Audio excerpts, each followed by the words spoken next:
Gente, muito bom dia, que Deus abençoe o seu dia. Hoje é sexta-feira. Ivanildo de Cumbica Podcast, segunda parte da entrevista com meu amigo pastor Wellington. Hoje vamos falar de tudo, viu, Wellington? Falar de tudo, falar de Bíblia, vamos falar de política, vamos falar de religião, filosofia, vamos falar de biografia. Se apresente aí, quem é você, Wellington?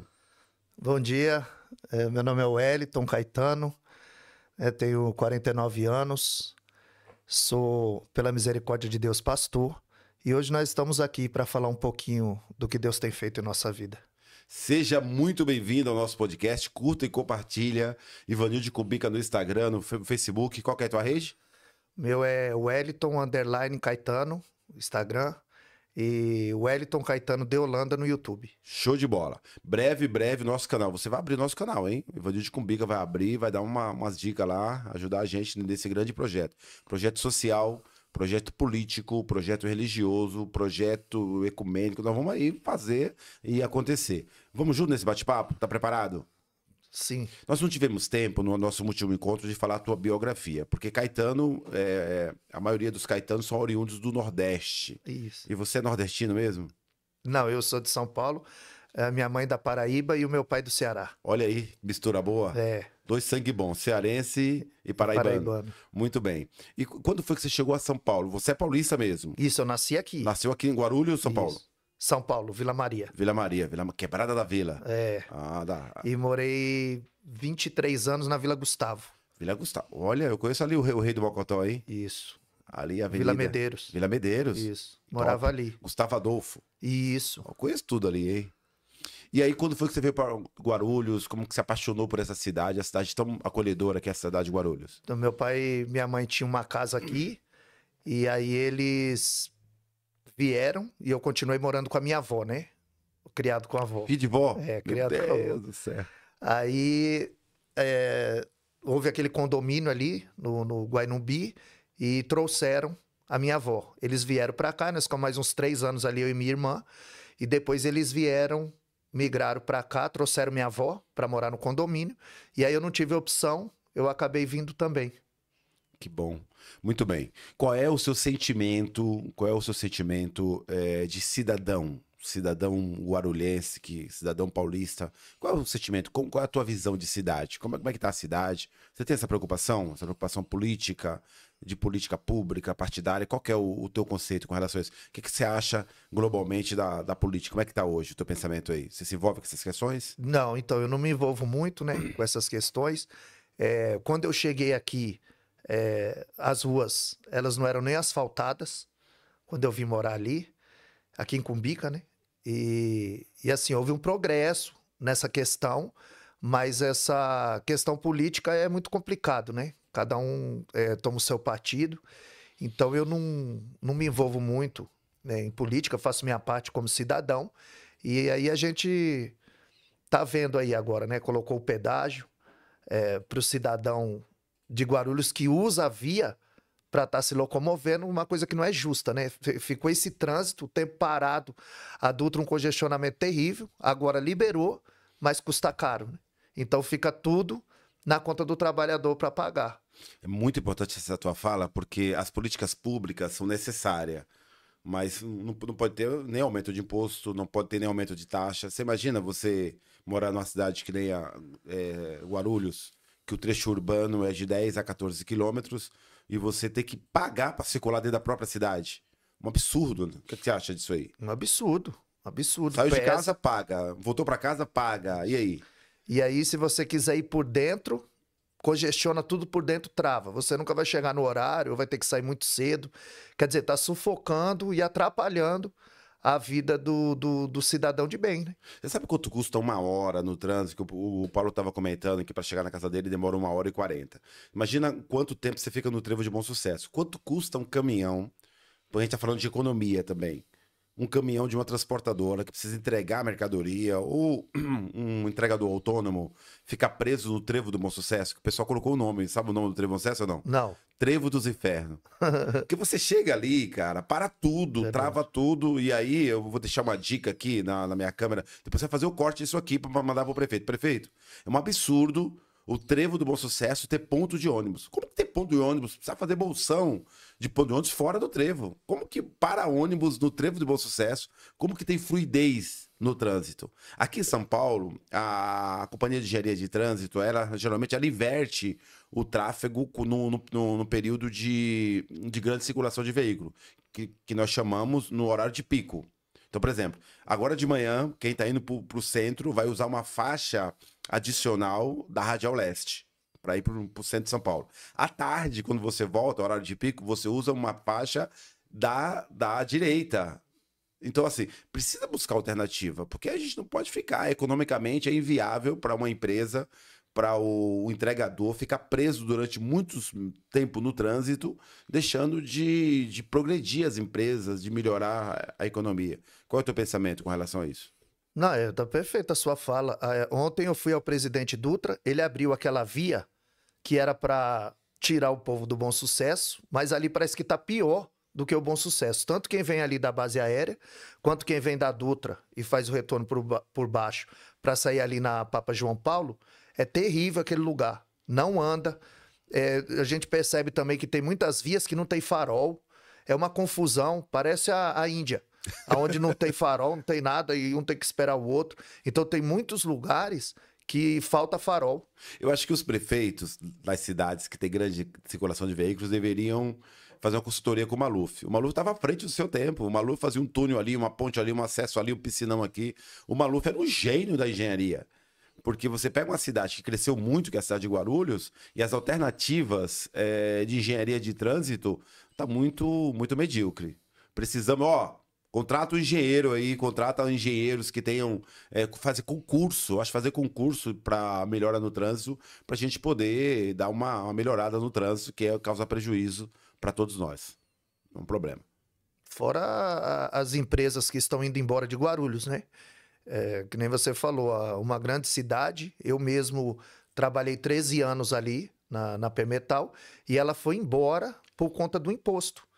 Um imposto muito alto e aí acabou indo para Ribeirão Preto e muita gente perdendo quem quis ir, mas aí pagaria só um ano de aluguel e depois você tinha que se virar. Então muita gente que foi, passou um ano, voltou. E ali muita gente, né? Perdeu o seu emprego justamente por causa do imposto alto. Então a gente vê também muita empresa migrando por esse caos na cidade e pior agora ainda, né, com esses pedágios aí. Então, aí você olha uma cidade como a nossa, uma cidade que tem o maior aeroporto do país, uma cidade que corta com as principais rodovias, é por isso que nós chamamos Cumbica de cidade satélite, porque é um formato de um satélite, é rodeado pelas principais rodovias, e não vê essas soluções. E aí tá aí a discussão da escala 6x1, né? Você imagina que você trabalha numa metalúrgica, você trabalha 5 dias, segunda a sexta, e folga sábado e domingo. E aí você tem um salário lá de R$ 2.200, que é um salário médio de um ajudante. E quem trabalha no comércio trabalha 6 dias e folga 1 e ganha menos que quem trabalha na indústria. O que você acha disso? Você acha correto isso? Não, então... A discussão da escala 6x1, né? Então... É justo as pessoas que trabalham da mesma forma, trabalham um dia a mais e ganham menos que o outro? E não tem tempo de qualidade com a família, né? Com o lazer. E isso acaba estressando. E principalmente quem trabalha no comércio, que lida com pessoas, e às vezes ele não tá naquele dia bom. Estresse muito maior, né? Estresse muito maior, cansativo, exige muito da mente, do corpo, né? E essa discrepância também, né? É por isso que você passa nos mercados e vê sempre placa, né? Precisa de açougueiro, de atendente, de caixa. Ninguém quer trabalhar no comércio. Vou dar uma dica aqui para todos os proprietários de supermercado, do comércio. Gente, melhore essa escala. Melhore o atendimento, melhore a qualidade de vida dos seus funcionários. Senão vocês vão ficar sem funcionário. Tem gente que não quer mais trabalhar no comércio por conta da escala 6x1. É horrível essa escala. Em vez de contratar mais pessoas, ele exige muito da mesma pessoa. Por exemplo, lá onde eu trabalhava, agora por último, na empresa Sutubo, o que acontece? Ali eles estão querendo que um funcionário faz serviço de 2. Multitarefas. Consegui falar com o dono da empresa agora, que o amigo meu se acidentou, justamente por causa disso. Porque Primeiro que o rapaz era para trabalhar em 2 naves, ele se recusou. Então o coordenador o demitiu. E o outro aceitou. Aí o que aconteceu? Ele trabalhando em 2 naves naquela correria, exigindo mais do que ele podia dar, ele caiu da escada, quebrou a costela, estava para fazer uma cirurgia agora, eu estava até para visitá-lo, e acabei falando com o dono, porque a empresa com tanto dinheiro, até fora do país, por que não contrata, não dá chance para as pessoas trabalharem e fica exigindo, né? Mas isso é coisa que o empresário, o CEO da empresa, no caso ele é o CEO, ele nem sabe do que se passa no chão da fábrica. Muito bem. Muitos não sabem o que se passa. Tanto que eu passei algumas coisas para ele que ele jamais imaginou. Por quê? Porque vão querer colocar na conta do trabalhador o acidente ainda. Vamos montar uma consultoria sobre isso, né? Dica para os seus das empresas aí. Como que o seu gerente está tratando o seu funcionário, como está tratando o líder, como está tratando o porteiro da empresa. Porque eu acho que uma liderança eficaz, uma liderança gentil, começa pelo porteiro. Se o cara não dá bom dia pro porteiro, irmão, ele não vai dar bom dia para ninguém. Se o cara não respeita a dignidade humana do porteiro, a saúde mental do porteiro, ele não vai respeitar da faxineira, ele não vai respeitar da tia do café, ele não vai respeitar ninguém. Então, eu acho que saúde mental no ambiente de trabalho também é muito importante esse tema. E aí você tá falando isso aí, o camarada se machuca, vai para casa. Qual é o sentimento dele? Que ele quer trabalhar. Ele não se machucou porque ele gosta de se machucar. Isso, e ele não tem família. E como a empresa tá fazendo a condução desse ser humano aí? Então, largaram ele lá no hospital e foram embora. Não tinha ninguém para acompanhar? Não, a segurança do trabalho o leva, o deixou, e aí eu falando com ele, ninguém foi visitar, foi um funcionário, um colaborador da empresa que foi levar o carregador para ele poder se comunicar, e eu falei justamente isso para o dono. E esse dono, que é o CEO lá, o Bruno Bassi, ele é diferenciado. Ele tem um restaurante lá da diretoria, dos donos, não, ele almoça à mesa. Já quero conhecer esse rapaz aí. Funcionário. Ele se sentou à mesa comigo. Que legal. E ainda o Espírito Santo falou para mim, na brecha você anuncia meu nome. E eu falei, né, de Jesus, de Deus para ele, mas ele... Aí essa discrepância, essa diferença que você falou. Na envergadura, na estipe que ele tá, ele cumprimenta cada funcionário. E o outro que tá abaixo, um líder, ele não tem nem educação para falar com funcionário. Eu vi muito isso. Eu passei 10 anos e meio nessa empresa e vi o tratamento com uns, o tratamento com outros. E o próprio dono cumprimenta todos, que nem você falou, do porteiro ao faxineiro, super educado, acessível. E as pessoas que exercem um cargo menor, nem bom dia dá. Muito bem. Então, estou falando de trabalho, estou falando de política pública, estamos falando de trânsito, de cidade. Um outro tema para a gente fechar aqui, para a gente já partir para outra parte. Já falamos da sua biografia. Nós estamos caminhando bastante hoje, né? Uma coisa que eu fiquei bastante surpreendido ontem foi o presidente da República, durante esses dias, estava comentando que um salário médio de R$8.000 é insuficiente para o cidadão sobreviver. E eu concordei, em parte, com o presidente. Mas o próprio presidente propõe um salário mínimo de R$1.600. O que é que uma família faz com R$1.600? Inclusive o auxílio do Bolsa Família, que é R$600. Que tem gente que muitas vezes é contra e tem pessoas que dependem desse valor para sobreviver, porque a gente não pode parear todas as pessoas iguais. Tem pessoas com problema de saúde mental, tem pessoas com problema de alcoolismo, drogadição, abandono. Então nós vivemos em um mundo que ele é muito heterogêneo. Então você não pode tratar todas as pessoas iguais. Nós chamamos de equidade. Equidade é tratar todos iguais. Mas nós não somos iguais. As nossas carências e necessidades são diferentes. O que é que tu acha?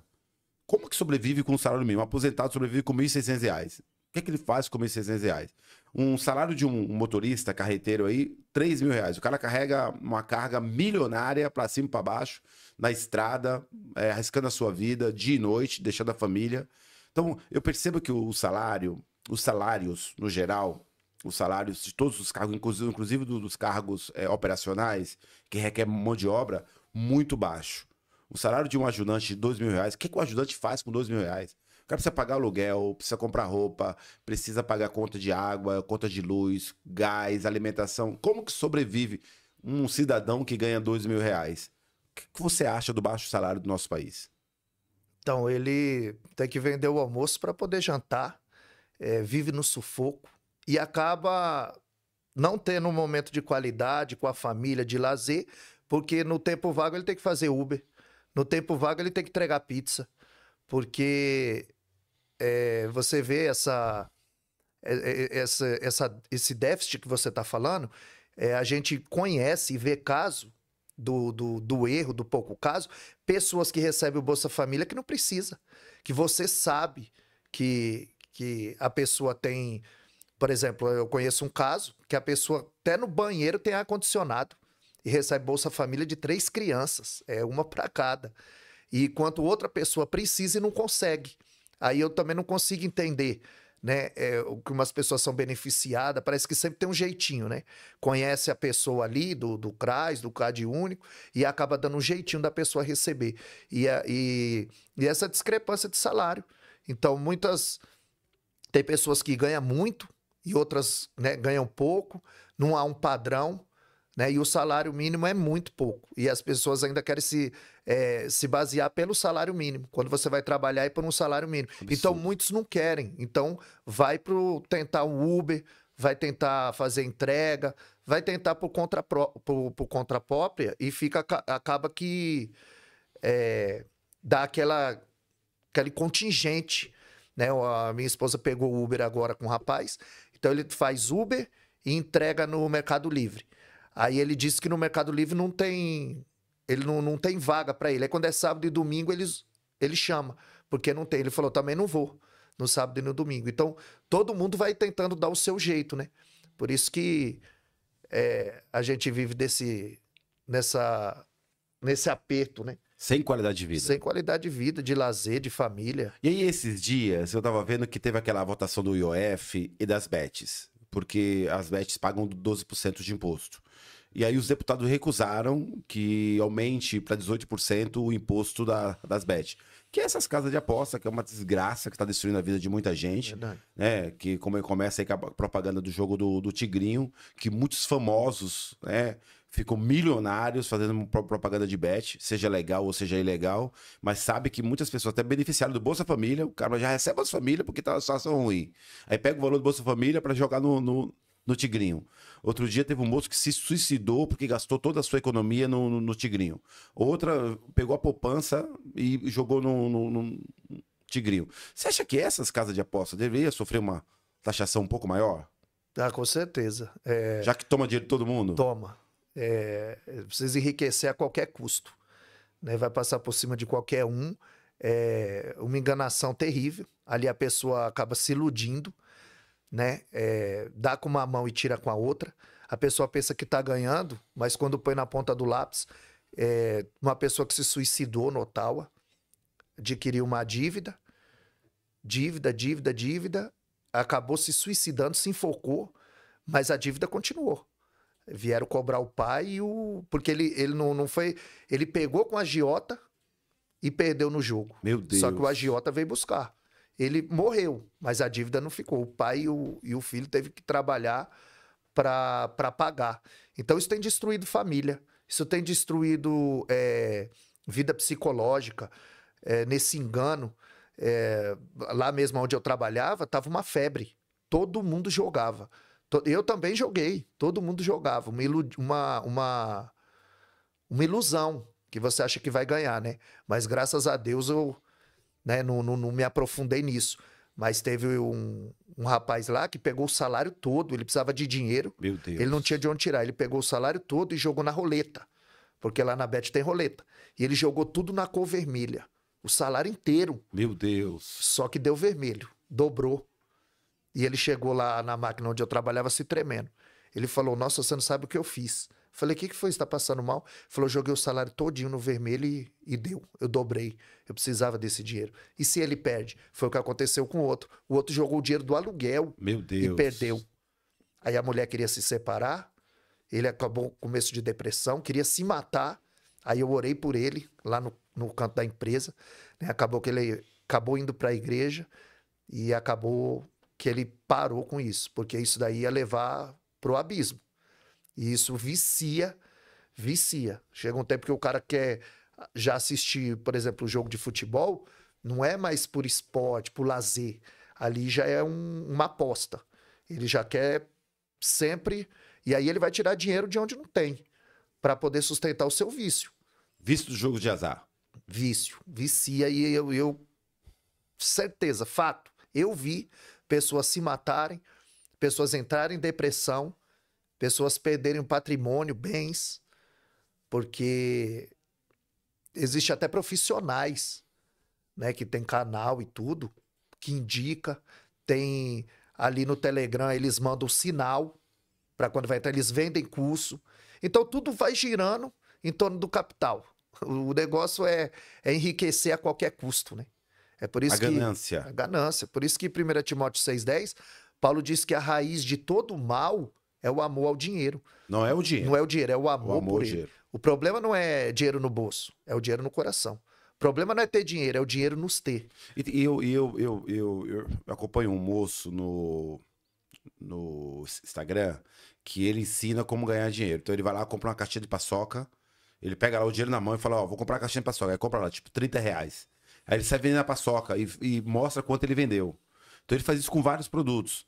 Então eu vejo que tem muita alternativa para você fazer uma fonte de renda sem sacrificar ou sem se viciar em jogos.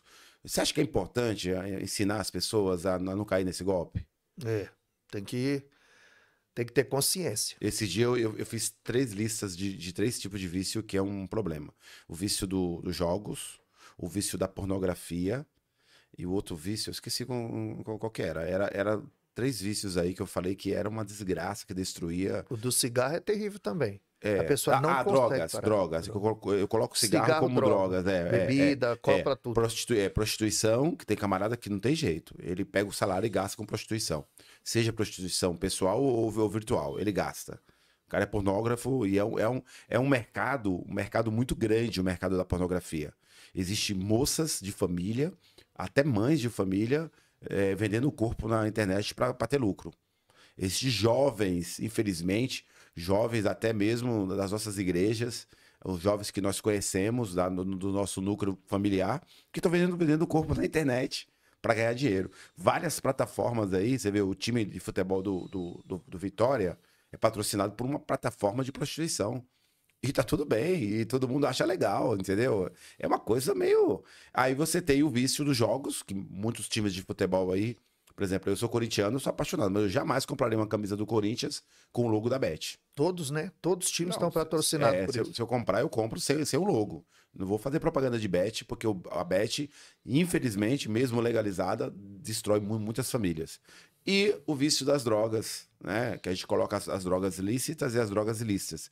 Tanto os psicodrópicos que as pessoas tomam, chamado tarja preta, tanto o vício do álcool, né? Porque as adegas aí, infelizmente, com essa crise aí do metanol, mas você sabe que as adegas, o poder público não tem condição de fiscalizar. Então, é um péssimo exemplo de política pública as adegas. As adegas precisam ter legalização e precisam trabalhar dentro da lei. Eu acho que nós estamos num país livre, cada um toma o que quiser, a hora que quiser, mas tem que ter legalidade. Porque senão esse vício, droga, álcool, né, e essas drogas que a gente chama de droga lícitas, destruindo lares e família. Camarada, tô vendo idosos na rua, idosos poderiam estar trabalhando, poderiam estar num seio familiar, usando droga no meio da rua, nas passarelas, nas cracolândias da vida, e nós muitas vezes não debatemos esse caso, ficamos de braços cruzados, e é um problema crônico. O que você acha disso tudo aí? Então, sem fiscalização nenhuma, tá, Deus dará. Ali no altar onde a minha filha estuda, eu a levo e a busco todo dia. E ali eles abriram uma adega, perto da escola. Então fica cheio de aluno, quer dizer, menor de idade, sem fiscalização nenhuma. E a minha filha falou que o menino da classe dela entrou tão bêbado que ele não se mantinha em pé. E são todos menores de idade. Agora, esses dias eu passei e tinha 2 motos de policial lá, né? Mas ali tá terrível. E é justamente isso. E o vício do cigarro, uma das piores, né? A gente sabe de um caso que o cara usava droga, usava crack, usava maconha, usava tudo. Ele conseguiu parar com tudo e não conseguiu parar de fumar cigarro, né? Ele fumava por aqui, A nicotina, ele não conseguiu deixar. Meu Deus. E eu passei por isso, né? Eu também usei droga, eu fumei cigarro, eu fiz de um tudo. E só Deus para poder livrar a pessoa dessa, né? Então, quando a pessoa tá... Ela não ouve ninguém. Ela não ouve ninguém. Ela é escrava do vício. E é como diz o Salmo 42:7, né? Um abismo chama o outro abismo. Verdade. Então, o cara começa ali com cigarro, passa pra maconha, aí ele passa pra cocaína. Quer dizer, é um abismo puxando outro abismo. Vai pro fundo do poço do poço. Sem freio. Bom, nós falamos de assuntos gerais de política, falamos de política pública, falamos de saúde mental, de trabalho, de salário. Vamos pra Bíblia? Tá pronto aí pra gente falar de Bíblia? Bíblia. Muito bem. E aí a gente vê que a pregação da palavra de Deus era de suma importância para transformar vidas. Você acha que o papel das igrejas, o papel social da igreja, a pregação do Evangelho da Paz é fundamental para mudar essas realidades, mudar a vida das famílias? Qual é o teu conceito com relação a isso? Porque muita gente, eu já ouvi muita gente falar para mim, tentar me convencer. E eu falar, não, tudo bem, eu não vou entrar nessa discussão não, para não magoar as pessoas. Mas assim, religião é tudo igual? Não, a religião é tudo igual, a igreja é tudo igual. E aí eu fico na minha, né? Porque nem todas as igrejas, nem todas as religiões. A Bíblia diz que a verdadeira religião é acolher o órfão e a viúva nas suas necessidades, que nós chamamos do amor ágape. Acolher.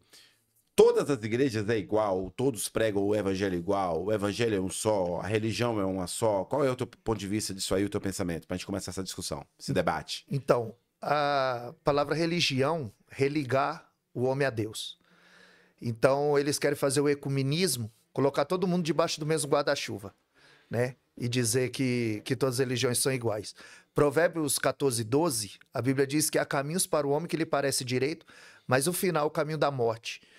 Então, a gente vai perceber que a igreja nunca foi um lugar, né? A gente vai ver que Paulo perseguia a igreja. Ele não perseguia um lugar, ele perseguia as pessoas. Sim. Né? Tito 2,14, a Bíblia diz que Deus ele veio buscar um povo. Ele não veio buscar uma igreja, mas o texto diz que ele veio buscar uma igreja. Mas não é a igreja que vai subir. Ele veio buscar um povo de boas obras. Né? E Tiago 1,27, como você falou, a religião pura e imaculada é essa. Visitar o órfão, cuidar das viúvas e não fazer acepção de pessoa. Eu não trato rico de um jeito e pobre de outro. Então a maneira mais eficaz é a palavra. É a palavra. Então, isso, né, a igreja tem os seus dogmas, tem os seus usos, seus costumes, mas não tem outra maneira a não ser a palavra. A primazia da palavra é fundamental para isso. Fundamental. O João 8,32, conhecereis a verdade e a verdade vos libertará. Às vezes a pessoa até conhece, mas 8,36 diz que se o Filho do Homem não vos libertar, verdadeiramente não sereis livres. Então vamos lá. Então não é a placa da igreja, não é o lugar, não é o templo, não é a ligação com Deus. Ligação com Deus. A palavra, ela executa o que ninguém pode executar, né? E eu acho importante a tua fala, porque eu me lembro de um texto que Jesus falou assim que ninguém vai ao Pai a não ser por mim. Não me lembro onde João 14,6. João 14,6. Ninguém vai ao Pai a não ser por mim. Então, primeiro a pessoa precisa encontrar Jesus. Jesus é o mediador. Então, a pessoa primeiro... quem está ouvindo esse podcast, ele vai entender o seguinte. Eu encontro Jesus, seja no templo, seja na rua, eu encontro Jesus. Então, eu encontro verdadeiro com ele. Um encontro genuíno. Que as pessoas confundem o que é o encontro verdadeiro, né? Porque existe o superficial. Aí eu encontro Jesus, aceito ele como meu único suficiente Salvador. A partir daquele passo, eu tô ligado com Deus, é isso? Sim, aí você vai dando lugar para o Espírito Santo trabalhar, né? Porque ele é educado, né? Ele bate a porta, né? Apocalipse 3:20, eu estou a porta e bato. A gente ali tipifica o coração da pessoa, quando na verdade aquela igreja tinha colocado Jesus para fora. Certo. Então ele estava pedindo uma oportunidade. E assim, né? As pessoas têm que ter consciência que nós precisamos de Cristo, né? Então a pessoa, quando ela tem um encontro real, precisa haver uma mudança de caráter. Porque só quem muda de pele é cobra, né? Então tem que haver uma mudança de dentro para fora. E é natural. Não precisa ser nada forçado. Porque o Espírito Santo, em João 16:8, a Bíblia diz que é ele que convence o homem do pecado, do juízo e da justiça. Eu não consigo convencer ninguém. Billy Graham dizia que nós temos lábios de barro. Nós só podemos falar aos ouvidos. Quem fala ao coração é o Espírito Santo de Deus.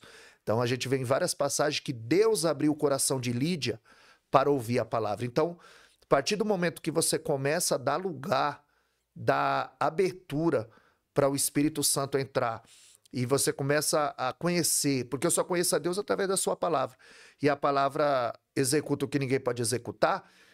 Então, através da palavra e do encontro com Cristo, o Espírito Santo achando lugar na vida da pessoa, ela começa a trabalhar. Você vai perceber que pessoas que têm esse problema de droga, que a gente falou, ele passa ali internado, a família gasta 15 mil reais com a internação. Às vezes ele vai a um culto, a palavra entra, o Espírito Santo trabalha, Jesus o liberta, e aqueles 15 mil vai ver que não valeu de nada, porque Jesus faz de graça e as pessoas não querem. Então, quando você vai a uma casa onde o adversário ele cobra para trabalhar e as pessoas pagam e pagam caro para destruir família, casamento, e Jesus faz de graça e as pessoas não querem. Então, esse encontro ele precisa ser real, né? Não pode ser superficial. A pessoa tem que querer mesmo, de fato. Ele diz que em Jeremias 29:11, que buscar-me-eis e me achareis, mas quando é me buscar de todo o vosso coração. É uma decisão que só cabe à pessoa, né? Não tem como persuadir, como forçar. A pessoa dá brecha e o Espírito Santo vai trabalhando, vai moldando o caráter, né? Então, o conhecimento bíblico, ele me leva ao sucesso em todo o segmento da vida. E de forma gradativa, ela vai moldando o meu caráter, vai dirigindo meus passos. Então, ninguém muda por frequentar a igreja. A pessoa só muda quando o Espírito Santo se apodera da pessoa. Então vamos lá, aceita Jesus e aí recebe o Espírito Santo. É um processo. Na hora, né? Porque a pessoa... instantâneo, né? A pessoa pensa que... Convence ali no coração e a pessoa vai começando a mudar de caráter. Ninguém confessa se não for pelo Espírito. Esse processo, eu enxergo muito esse processo na vida de Zaqueu. Zaqueu é um exemplo de alguém que recebeu a Jesus e o Espírito Santo e começou a mudar o caráter dele? Isso. Realmente, de fato. Tanto ele quanto o cego. Eu gosto de usar também os dois cegos. Tem o cego Bartimeu e tem o cego de nascença de João 9. Então, o que acontece com o cego de nascença? O cego Bartimeu? Jesus diz, o que queres que eu te faça? Ele falou, eu quero ver. E ele passa a enxergar na hora.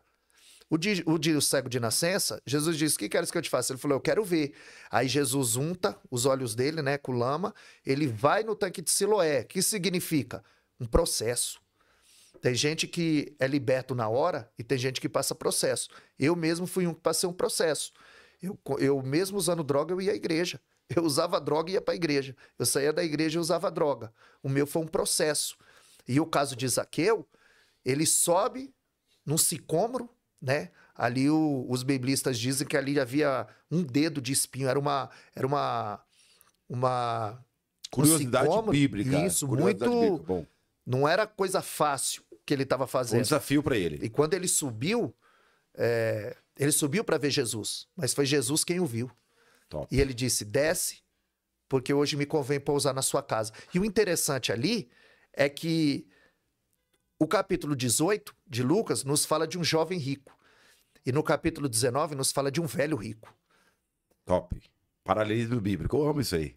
Então, o jovem rico, Jesus, ele diz, eu tenho observado tudo. E ele diz, mestre, bom mestre. Jesus vai dizer, por que me chama mestre?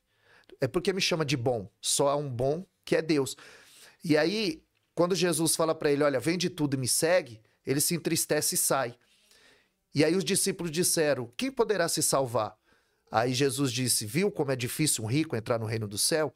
É mais fácil o camelo passar no fundo da agulha do que um rico entrar no reino do céu. Apegado. Então eles disseram, como nós vamos... então quem poderá se salvar? E como Jesus dissesse, vem comigo. Então ele sai de um jovem rico que se recusa, está aos pés da salvação e recusa, e vai se encontrar agora com um velho rico que sobe num sicômoro para ver Jesus, e é Jesus quem o vê, e ele diz, vamos que hoje me convém pousar na sua casa. Quando chega na casa de Zaqueu, estão todos à mesa. E ali, ele constrangido pela presença de Jesus, ele vai dizer, olha, mestre, se eu tenho defraudado alguém, eu vou restituir. Sentimento de culpa. Isso, eu vou restituir. Aí, depois ele diz, não, eu vou fazer melhor. Se eu tenho defraudado alguém, eu vou restituir 4 vezes mais. Deus. Que era o que a lei mandava.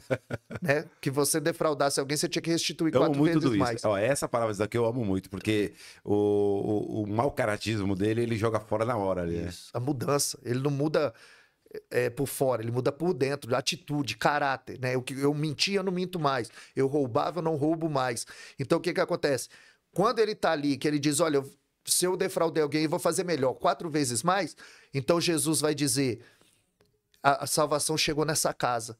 Então, um discípulo olhou para o outro e falou, você viu o quê? O camelo acabou de passar no fundo da agulha. Top. Por quê? Porque o jovem rico e o velho rico. O problema ali não era a riqueza, era o caráter. Né? O problema, um é jovem demais, o outro é velho, não. Então, hoje você vai ver nesse paralelismo que Jesus, ele não faz acepção de pessoas, né? Jovem, velho. E o Zaqueu sobe na árvore para ver Jesus. Por quê? Porque a multidão atrapalhava. E a gente vai perceber que a multidão na Bíblia, ela só serve para atrapalhar. A mulher do fluxo de sangue queria tocar em Jesus e a multidão atrapalhava. Ela vem por baixo. Porque quem vem por baixo arranca poder e virtude. Agora, quem vem por cima aperta e oprime. Top. Porque ele disse, olha, alguém me tocou. E Pedro disse, a multidão te aperta. Ele disse, não, a multidão está tropicando, me apertando, me empurrando, mas alguém aqui tocou com fé. A multidão atrapalhava. O cego Bartimeu gritava e a multidão mandava ele se calar. Em João capítulo 5, aquele homem estava há 38 anos. E quando Jesus disse, tu queres ser curado? Ele disse, eu não tenho ninguém. Quando eu vou, a multidão pula na frente. Você vai ver sempre a multidão atrapalhando. E em Marcos capítulo 2... E o verso 4, a Bíblia diz que aqueles amigos pegaram o paralítico, a casa estava tão cheia que eles tiveram que abrir o telhado, porque a multidão atrapalhava. Então, muitas vezes a multidão atrapalha. Então, se você ficar no meio da multidão, você é só mais um. Se você ficar atrás, tem uma multidão na sua frente. Então, é tempo da gente se antecipar. Muito bem. Eu vou pedir pro Paulo. Ô, Paulo, vê se consegue dar uma pausinha aqui uma pausinha no nosso bate-papo pra gente falar do Eclésia. Da outra tela, Paulinho. Só pra gente poder fazer isso. Dá uma pausinha pra nós aí. Aproveitar de fé, de evangelismo, de multidão. Vamos falar um pouco do Eclésia. Calma aí, que mudou, Paulão. O evento Eclésia é um evento que nós realizamos todo ano na frente da nossa igreja. É um evento com o objetivo principal de ganhar almas para o reino. E é o maior desafio da igreja ganhar almas. Porque você sabe das dificuldades. Eu tenho um pastor, um estudioso, muito amigo nosso, que ele fez um estudo, ele falou que nos anos 80, eu não vou ter precisão com a minha fala, mas você vai entender. Nos anos 80, nos anos 70, precisava de 10 crentes para ganhar uma pessoa para Jesus. Nos anos 80, 20 crentes para ganhar uma pessoa para Jesus. No ano 90, 100 crentes para ganhar uma pessoa para Jesus. No ano 2000, precisávamos de 1000 crentes para ganhar uma pessoa para Jesus. Hoje, em 2025, tá difícil ganhar uma para Jesus. Por vários fatores, né? E aí, qual a tua importância? Que a gente vai fazer o merchan desse evento. E aí, qual é a importância que a igreja tem que se ocupar com o evangelismo, com visita? Qual é a tua visão, essa visão de reino tua aí? Então, gostei da sua fala. Estava pensando aqui, porque o culto de oração tá vazio, né? Sem oração... Oração vazio, banco vazio. A oração, uma que a igreja ela tem que sair do ninho, né? Não pode ser o sal no saleiro, não tem importância. Isso tem que vazar pelos poros, né? O evangelismo tem que ir atrás da ovelha perdida, atrás da dracma perdida. Então, o que acontece? Se a gente for ver em Atos, a Bíblia diz que tinha 500 irmãos reunidos na ascensão de Cristo. Mas no cenáculo, orando, só 120. Porque o culto de oração ficou vazio. Agora, os 120 que perseveraram em oração, o que aconteceu? A Bíblia vai dizer em Atos 2,41 que quando Pedro se levanta para pregar, o coração dele se derretiam. Só que antes dele falar de cura, ele mostrou que eles estavam doentes. Antes dele falar de salvação, ele mostrou que eles estavam perdidos. E aquilo caiu como uma bomba. E ali a Bíblia diz que 3.000 almas, 2,41, primeiro sermão de Pedro, 3.000 almas. Top. Então, 120, naquela época, atraiu 3.000. Hoje, 3.000 não atrai 120. É justamente o que você falou. Por quê? Porque o culto de oração está vazio. Na ascensão de Cristo, 500, mas no cenáculo eles vinham 10 dias orando, até que o Espírito Santo veio e os encheu. E aí Deus acrescentava aqueles que havia de se salvar, porque era tudo feito pela soberania do Espírito. Não tinha culto de libertação, não tinha culto de milagre, não tinha culto... Não, tudo era feito com a soberania do Espírito Santo. Então, é importante, de suma importância, isso aqui, que é a igreja fora do ninho. Muito A bem. igreja indo até o pecador. Top. Manda essa aqui para mim, Paulo, fazer um convite especial. Os irmãos de Cumbica, Parque Irapuru, não deixa eu esquecer não, Jardim Ottawa, São Manuel, Cidade do Céu Satélite, Cidade de Jardim Cumbica, todo o pessoal da região de Cumbica está convidado para participar conosco, dia 22 de novembro, sábado, às 18 horas, da Cruzada Evangelística Eclésia. Essa cruzada nós realizamos na frente da igreja. Nós já pedimos autorização da prefeitura para fechar a rua e nós cultuamos ali, adoramos ao Senhor, com louvor, com palavra, com pregação. Você está convidado, né? Sim. Convidado ou convocado? Convocado. 22 de novembro, você está convidado para estar conosco na Cruzada Evangelística Eclésia. É o segundo ano. Nós queremos todo ano fazer uma grande cruzada lá, para que o nome do Senhor seja glorificado. Faz o teu mexendo na tua câmera ali. E eu creio, né? Preparando Deus também, vou estar junto com os irmãos, para que nós possamos levar o evangelho, fazer a obra do Senhor com excelência, né? Onde hoje nós vemos muitos funcionários do reino, né? Que sempre tem um interesse por dentro, por trás, né? Você vê que ali em Filipenses estava havendo um culto, e uma menina estava revelando o nome, até o nome de pessoa que já morreu, CPF, e gente lucrando por trás disso, né? Então a igreja precisa disso, de pessoas que estejam empenhadas na obra para receber o seu galardão, o seu benefício somente do Senhor, não esperar por mão de homens, né? Então é de suma importância, você que pode, ó, né? Dia 22 de novembro às 18 horas, ali à frente da igreja, nós estaremos ali para glorificar o nome do Eterno e que almas venham conhecer o Senhor e que Deus possa enviá-los e abrir o coração deles, porque ali a palavra de fato será pregada. 22/11, Rui Biaca, no 99 da Cidade Satélite, próximo a UPA Cumbica. Vá participar conosco dessa grande cruzada e o nome do Senhor será glorificado. Acho que pode deixar a tela aí, viu, Paulão? Vamos junto aí. Vamos continuar? Vamos embora. Então vamos lá. Aceitei Jesus, que é o único mediador entre Deus e o homem. Recebi o Espírito Santo que me convenceu do pecado, da justiça e do juízo. Mas por que do pecado? Por que da justiça? Por que do juízo? O que quer dizer isso? Pecado, justiça e juízo. Então, aqui João 16:8, ele mesmo já dá a explicação, né? A Bíblia explica a Bíblia. Você sabe que eu tava conversando com um moço espírita, ele falou, não, esse pecado aí foi que os crentes inventaram para ganhar as pessoas para ele. Que falou que o pecado não existe, que é natural, aquela coisa toda. E eu falei, meu Deus, se o pecado não existe, como é que é essa concepção aí, pecado? A palavra pecado é errar o alvo. Então, o pecado ele tem que ser acidente. Ele não pode ser nada premeditado, né? Aí vem a iniquidade. A iniquidade é o pecado consciente. Eu sei que está errado, e eu continuo fazendo. E a desculpa eu não tenho força, né? Então, o pecado consciente. E quanto aqui...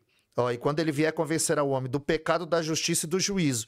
Aí no verso 9, do pecado, porque eles não creem em mim. Então, Então só um minutinho. A incredulidade... leva a pecar. Leva a pecar. Porque eu não tenho ninguém acima de mim, eu não tenho ninguém... É por isso ninguém manda em mim, eu nasci assim. Você vai ver que Acã, quando ele pega ali a capa Babilônia e tudo... que ele vai enterrar, ele olha para um lado, olha para o outro, mas ele esquece de olhar para cima. Quando Geazi toma os bens ali da mão de Naamã, a Bíblia também diz que ele esconde. Ele olha para um lado, olha para o outro, mas ele não... Abel também, né? A Caim também, ele falou assim, onde está o teu irmão? Isso. Teu coração Isso. O coração de Caim já estava no pecado. Já. 1 João 3,12 diz que Caim era do maligno. Meu Deus. Então ali não é questão de oferta, é questão de caráter. Porque eles eram irmãos, eles viveram no mesmo lar, eles sugaram o mesmo leite, eles tiveram o mesmo ensinamento, mas a Bíblia diz em 1 João 3,12 que Caim era do maligno. Então os dois oferecem Filho de oferta. Belial. Deus atenta para a oferta de Abel e não a de Caim. Por quê? Porque o problema não era a oferta, o problema era o ofertante. Top. Antes de Deus receber a oferta, ele recebe o ofertante. E como está a nossa vida diante dele? Então, o primeiro homem que nasceu de mulher, Caim, era um mentiroso. Aonde está teu irmão? Sou eu o guardador do meu irmão? Não sei. Acabou de matar o irmão. Discutindo com Deus. Aí, invejoso, assassino. Né? Por isso que o homem ele perde a imagem e semelhança de Deus. Você vai ver em Gênesis capítulo 5, verso 3, que aí Adão, com 120 anos, gerou Sete, segundo a sua semelhança. O homem perdeu. Davi disse, em pecado me concebeu a minha mãe.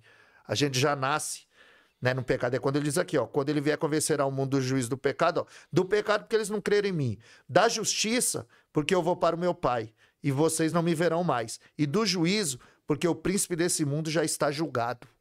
Então, da justiça, que ele é a própria justiça. E quando eu deixo de crer nele, eu perco a justiça. Perco a justificação.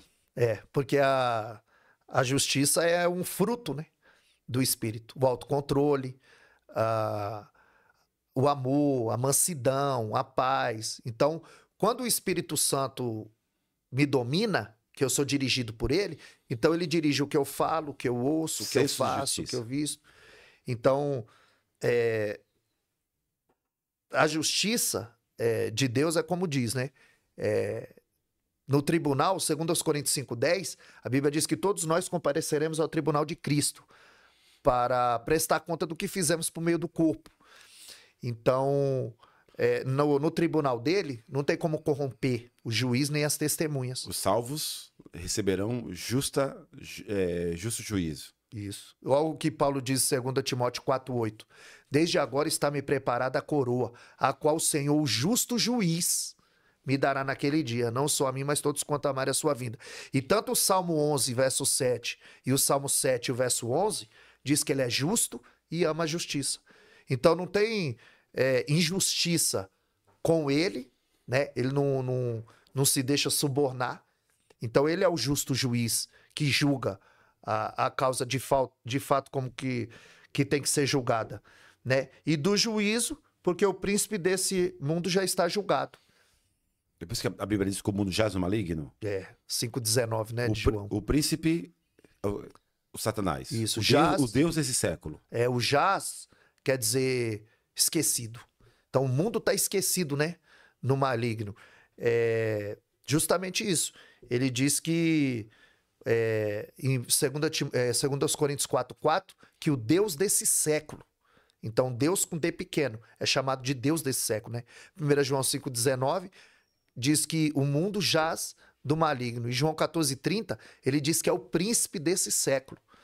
Então, às vezes a gente vê as pessoas dizendo que vai pisar na cabeça de Satanás, que vai fazer isso e acontecer. E quando a gente lê Judas no verso 9, ele diz que o diabo, quando contendia a respeito do corpo de Moisés, não lançou palavra, não ousou lançar palavra de maldição, mas ele disse, o Senhor te repreenda.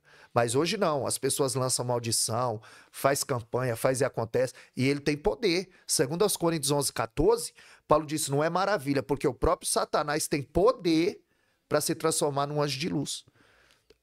Os Efésios, né? Que nós temos que lutar, não é contra carne e sangue, 6:10. mas contra as autoridades, potestades. Isso. Imagina. Organizado. O Paulo colocou lá organizado. a hierarquia demoníaca, né? Isso. E a gente fica brincando. Isso. Você vê que o mundo espiritual é organizado, o crime é organizado, a política é desorganizada e a igreja, às vezes, é desorganizada. Meu Deus. E o mundo espiritual tem principado, tem potestade.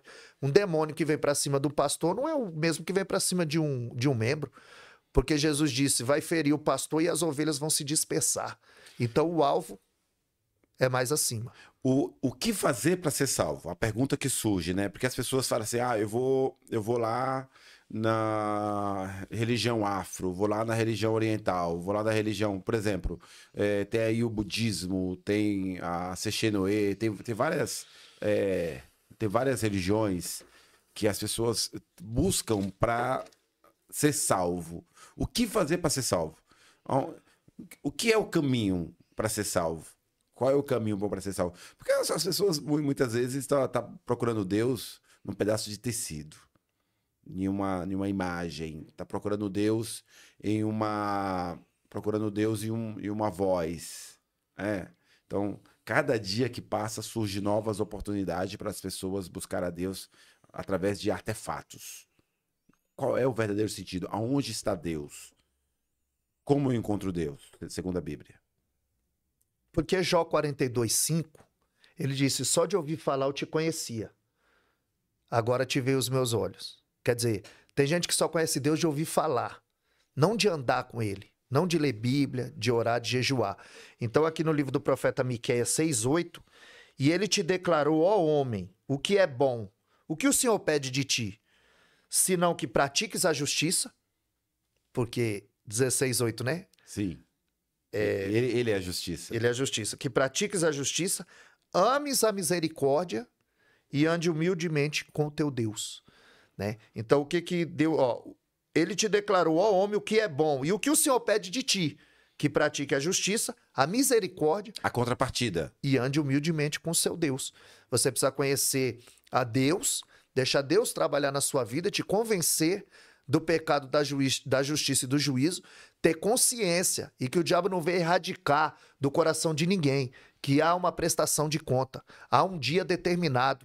Lá em Mateus 7:21-23, ele diz, e naquele dia, nota que é um dia, o dia vem, o dia está a caminho. Está marcado. Tanto que quando Jesus chega em Gadara, em Marcos capítulo 5, Satanás diz, a legião veio nos atormentar antes do tempo, porque ele sabe que tem um tempo, que tem um dia determinado. E ele diz, você veio antes do tempo? Então, naquele dia, o dia está a caminho. E ele diz, muitos me dirão, Senhor, em teu nome eu preguei, em teu nome eu profetizei, em teu nome eu fiz milagre. Eu quebrei a lei da natureza no teu nome. E ele não vai dizer, mas você se desviou. Não, eu nunca vos conheci. Você usou o meu nome. Você nunca foi crente. Você só levava o meu nome nos lábios, mas não levava no coração. Então, muita gente conhece Deus de ouvir falar, da boca para fora. Não é de viver. Porque você vai ver que a mídia só veicula a parte negra do evangelho. O que dá ibope. O que dá likes. O que dá ibope em 2 Coríntios capítulo 12, o que dá ibope não é o que Paulo viu no terceiro céu. É o espinho na carne. É o que fazia sofrer. Ninguém questiona, pergunta e estuda o que ele viu no terceiro céu. Que ele diz que ouviu palavras inefáveis que ao homem não é lícito falar. Mas ninguém pergunta e estuda, perscruta o que ele viu no céu. É o espinho na carne, é o sofrimento que dá ibope. Muito bem. Gente, estamos chegando no finalzinho do nosso encontro aqui, nosso bate-papo, Ivanildo de Cumbica Podcast. Vou pedir pro Paulo colocar na nossa tela para a gente poder fazer o merchan desse podcast aqui e também fazer o merchan, porque todo o conteúdo pragmático que foi falado aqui, ele é muito importante para as igrejas. Será que a gente consegue mudar aqui, Paulão?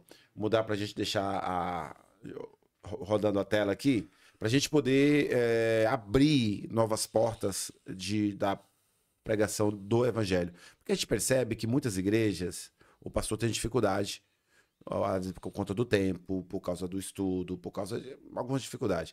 E o nosso objetivo é ser pregador do evangelho. Eu acho que eu gosto muito dessa palavra. Eu sei que a palavra pregador é dispenseiro, ensinador, pastor, mas a palavra pregador eu acho que é top. A palavra pregador, aquele que prega. E aí, como faz para o pastor que está assistindo esse podcast te contratar? Para você dar um estudo bíblico, na reunião de obreiro, uma escola dominical. E aí você já está convidado para fazer parte da nossa diretoria da escola teológica. Porque a gente já vamos levantar a escola teológica novamente lá e você já está convidado para conhecer a estrutura, para a gente poder estar desenvolvendo essas atividades. Porque eu sei que é que você gosta e eu acho que vai ser de suma importância para o reino.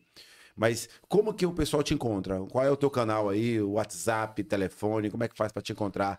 Quanto custa levar o pastor Wellington para dar um estudo bíblico, para pregar a palavra de Deus? Fala na sua câmera lá e fica à vontade. É todo seu. Então, o contato mais eficaz é o WhatsApp, né?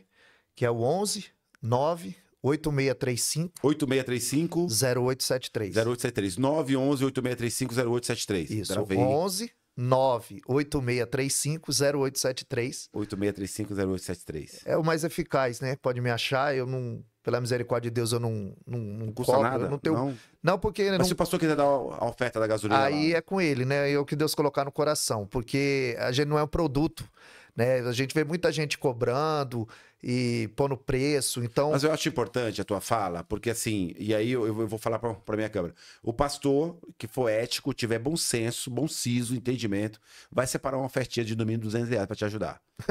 Porque você coloca ali uma gasolina, 50 de gasolina. E aí você pregou no domingão, você chega em casa, você quer comer uma pizza com a sua família, você merece, você é digno. A Bíblia diz que não se ata a boca do boi que debulha. Então, R$ 150, dá pra comprar uma pizza, uma Coca-Cola, ainda sobra 100 ali pra comprar o pãozinho amanhã, na segunda-feira, que o pregador também come, né? Então, Porque demanda tempo, né, Vanão? demanda tempo. Se Então, ó, você levar uma comida boa para a igreja, o obreiro é o digno mesmo. pastor, olha, o pastor separa aí uma oferta de 100 a R$ 200 para abençoar o pregador e você leva o teu material também para ser abençoado. Isso. Fica a dica aí.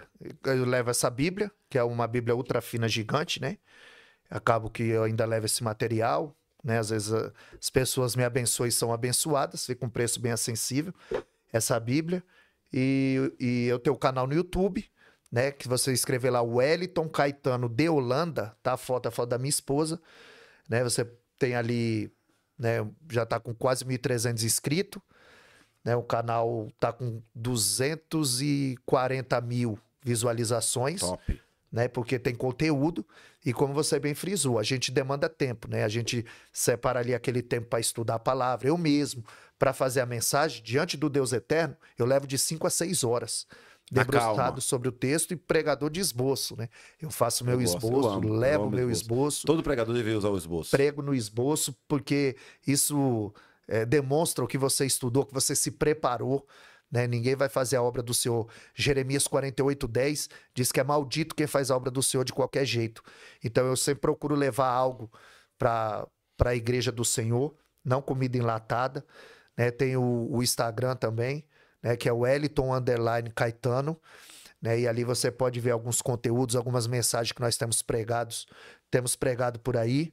Eu gosto de te ouvir, hein? Sábado eu estou em Itaquá, domingo no Estela Maris. Né? Hoje estamos aqui pela misericórdia do Senhor e é isso, a obra não para, né? Até aqui o Senhor tem nos ajudado e isso foi uma promessa de Deus, que eu deixaria de juntar palha para homem, né? E às vezes a gente na nossa mente limitada fica pensando como vai ser, mas até que o Senhor tem nos sustentado e nós estamos aí na direção de Deus. A Bíblia diz que o homem considera o seu caminho, mas é o Senhor que lhe dirige os passos. Então nós estamos aí no direcionamento do Senhor, pregando a palavra do Eterno. Né, eu quero mandar um abraço também aqui pro pastor Gilberto, meu amigo. Fala na tua câmera para que aí você vai fazer esse corte e enviar para ele lá. Quero mandar um abraço, pastor Gilberto, um amigo querido, né, um homem que faz agenda para mim, que está sempre comigo. O pastor Ivan, pastora Cíntia, Igreja Ascender, ali na Rua Bandeira, no Maria Dirce, né? O segundo domingo do mês nós estamos ali para ceiar. Né, porque nós temos pastor, nós temos uma igreja, né? Mandar um abraço para minha esposa, para minha filha, minha esposa Selma, que tem me ajudado. Né, eu tenho cumprido direitinho aí a ordem do Senhor, que não é bom que o homem esteja só. Aonde eu estou, minha esposa está comigo, ela que dá credibilidade ao meu ministério. Né, a minha filha, que agora há pouco entregou a sua vida a Jesus, e Deus tem trabalhado de uma forma especial. Então, mandar um abraço para esse querido pastor Hélio, um amigo, né? Nosso irmão Giovantes. E é isso, que Deus abençoe, agradecer ao pastor Ivanildo, né, pela oportunidade, pela conversa, né, que isso aqui é de suma importância e crescimento para a nossa vida espiritual e intelectual. Muito bem. Gente, estamos chegando ao finzinho do nosso podcast, Ivanildo de Cumbica Podcast. Curta no Instagram e vamos abrir o canal, né? O canal do YouTube aí, o Paulo vai me dar uma ajuda também. Vamos junto crescer, falar sobre tudo que é de suma importância para a sociedade, não só a sociedade religiosa, mas a sociedade em geral. Grande abraço, beijo no coração, um ótimo final de semana. Fica com Deus, que Deus te abençoe muito e não se esqueça de garantir a sua salvação. Deus te abençoe. Muito obrigado. Ô, Paulo, tem uma hora de tirar umas fotinhas nossas aqui? Tem?